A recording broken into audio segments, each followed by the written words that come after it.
The increase in the EQC levy is an interim step.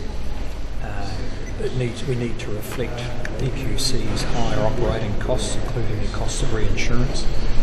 We've got to pick up the shortfall in the natural disaster fund and get on with rebuilding that fund.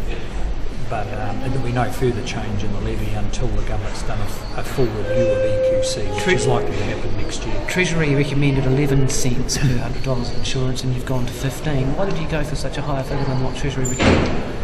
Well, the Treasury recommendation was based on some earlier numbers from EQC which turned out to be miscalculated. So when we got later numbers, it became clear that that levy needed to be a bit higher to help cope with the shortfall in the natural disaster fund. How do you expect New Zealanders to be able to afford that $3 a week when they're already stretched at this time? Well, we've increased the EQC levy because the cost of the ongoing insurance should fall on homeowners who are the beneficiaries of that insurance. It's a relatively small increase per week, but this is just part of the wider community sharing the ongoing cost of the earthquake. So it will put a bit more pressure, particularly on some homeowners who are fully stretched on servicing their mortgages. But we think in the circumstances, in order to shore up the EQC's finances, it's an extra bit that households will be able to handle. And you say that that's the final impost, there won't be other increases? Well, the government needs to review EQC.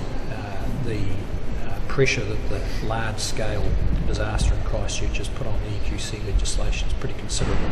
We're spending a lot of time trying to make sure right now that the current legislation is fully understood. It's thrown out all sorts of issues, some of them unexpected. So the top priority is to clarify the current coverage of EQC so that homeowners get a fair deal and private insurers and reinsurers get a fair deal, but we will be reviewing it. So can you rule out another increase? There'll certainly be no further change in the EQC levy until or unless the government has fully reviewed EQC, and that could be a year or two away before that is finalised. But can you rule it out? Can you rule it out, Mr. English? What's that? Are you going to take up that $100,000 cap level? Because I think that was imposed 20 years ago. I mean, most of the We don't want to get ahead of ourselves here. The government hasn't considered in any detail what changes it would make to EQC coverage. I have to say we are fully occupied understanding the coverage as it is under the current rules. When we work through those issues, we'll then be able to learn from the experience in Christchurch to determine what changes we would make to EQC coverage in the future. But this change you say will take 30 years to get that fund back to the $6 billion. Now $6 billion 30 years from now is not going to be worth anywhere near as much as it is now. So presumably you really have to be looking to build that fund up even further. Well, look, the government would have choices in the future about how fast to do that.